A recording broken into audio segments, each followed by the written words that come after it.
Hello, BookTube. This is the Scholar Gentleman, and I just want to do my latest book report. Just finished this, and I have to say it was an absolute blast to read. Um, as I was like going through the book, and I love the tawdry artwork. Just love it. I remember reading the Amityville Horror 2 when I was a kid. Don't even remember what it was about, but this was just a blast. As I was reading through this book, I spent as much time looking on the Internet Archive to search out some of these books that were mentioned, as much as actually reading the book. Um, but man, back back in the 70s and 80s, my mom and I used to go shopping. She'd take me to the movies or whatever, and of course, I'd always have to go into a bookstore and browse. It was just like a place of comfort to me. So, and of course, you go by the horror section, and you had these really tawdry, beautifully garish, covers beckoning at you from the shelves. And back then, just sort of like they had to create covers to catch attention so people would buy them. And that was truly um, paperback horror's golden age from the 1970s up through the 80s and into, say, the early 90s. What I learned from this book is that this 1970s horror boom, 70s, 80s, early 90s horror boom, got its seeds planted in the late 60s with a resurgence of gothic. I don't want to call it horror, but the gothic tale. And gothics were a 18th, 19th century concern where it dealt with the family line, dark secrets and scandal in a storied family line. And if anyone I am recording, right? Yes, I am. And of course, if this secret is discovered, it'll bring shame on the family. And the covers are usually like, a beautiful, buxom girl running from this haunted house or castle. And of course, it usually had to do with the woman in, the female protagonist being either held prisoner or terrified or whatever until the secret was confronted and then resolved. Yes, I know my space is running out. Not now. Um, so that was the big seed planter for this, and then all of a sudden, the thing that really kicked it off was Ira Levin's Rosemary's Baby. I want to say in the early 70s, and of course, the late 60s, and the subsequent film that came out after. And then it was that we were off to the races.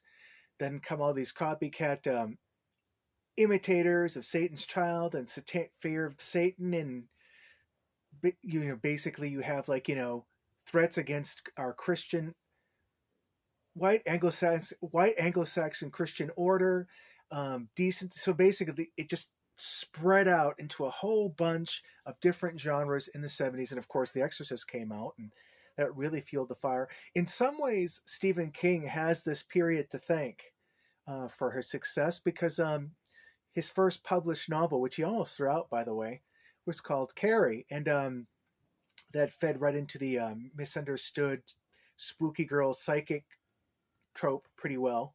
But man, he goes through the different genres in here. You've got like Hail Satan, of course. You've got Creepy Kids, When Animals Attack, Jaws, for example, and all those ripoffs that came off after Orca and all these other, The Deep, Weird Science, Gothic and Romantic, and that saw a Gothic horror enjoyed a resurgence in I want to say the mid 80s and everything like that. Because I remember going through these bookstores and seeing these covers beckoning me. I remember flipping through some of them. Of course, I wasn't holding the purse strings back then, but I kind of wish I would have filled up my shopping basket with them because, man, some of these sound fun. And of course, VC Andrews, at Flowers in the Attic gets a mention. I remember teenage girls in high school being completely besotted by those books. And again, you could call that modern Gothic, where children being held prisoner by their psycho parents in the attic. dark secrets in a family, that kind of thing. Maybe I should read them because now they sound intriguing. Back then, it just sounded like dark soap opera crap. But yeah, as I was going through the Internet Archive, I'm like looking for these titles, and along the way, I'm finding other titles to read, like a lot of horror, not just horror, but a lot of horror anthologies and whatever else. And yeah, it was it was kind of like going down a rabbit hole. But I had to say, I had a lot of fun with this book, and even more so because I remember when it happened. I remember I wasn't like reading this stuff at the time, but I was definitely aware of it. I mean, I remember that cover of Coma that came out, when I say in 77, 78, where you see this, this body floating there in these wires. It's just, it's hanging from these tiny wires, being held up by something up top that we can't see. That was just damn creepy, period. I didn't even have to know what the book was about. So, yeah, the thing that eventually put paid to this was the splatterpunk era and the glamorization. Yeah, I guess you could say that, the glamorization of the serial killer. Splatterpunk was pretty much the absolute utter effort you could go to like gross out an audience. Lots of blood, lots of guts, and it was a movement. And then all of a sudden, Red Dragon comes out in the late 80s. Well, late 80s, and that's basically the first story that has a Hannibal Lecter in it. And it was a very popular book. And then its sequel comes out, Silence of the Lambs, and Dr. Hannibal Lecter pretty much gets a starring role in it. And from that point on, serial killers become, well, big business. And they become almost respectable, almost glamorized, in the sense that they have a hidden code of honor, and they're very, very they're not living in these rotten, cruddy vans and watching porn all the time. Now suddenly they have fine taste in wine, and they have a sense of grand cuisine, and they're very learned. And that pretty much put paid. It almost made horror normal. Okay, and that brings us up into the 90s when so I remember Silence of the Lambs. Suddenly, it wasn't actually a horror movie. It was considered a psychological thriller. And up in the 90s, I mean, you couldn't. Directors were tripping over themselves not to call their their movies horror. It was Dracula. It was Francis Ford Coppola's Dracula movie. It wasn't a horror movie. It was a love story, that kind of thing.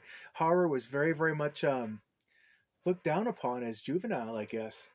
Until the only thing we got us through horror wise, at least on the screen, was like the X-Files, until like Scream shows up and like really, really kicks off the whole horror film industry again. You had these little drips and drabs here and there up until then, like horror sequels like Halloween. Was it Halloween? The Curse of Michael Myers. You get the odd like production, but then all of a sudden Scream comes out and we're back to the slasher again.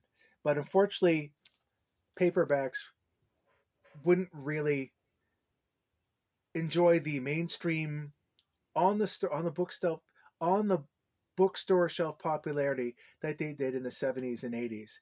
And it's a shame. This book celebrates that gleefully, unapologetically, and I look forward to reading some of the books that I discovered on the Internet Archive, and because some of them are just out of print.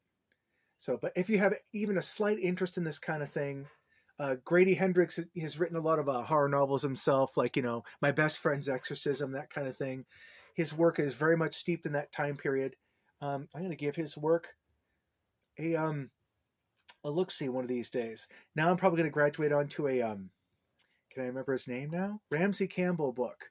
Ramsey Campbell is just as unsettling as H.P. Lovecraft is in the 20th for the later 20th century. I believe he was one of his acolytes, but he has his own brand of disquieting weirdness. So that'll be most likely the next book that I do a report on. Anyway, happy autumn. Halloween season is here. Time to get spooky. This is the Scholar Gentleman signing off.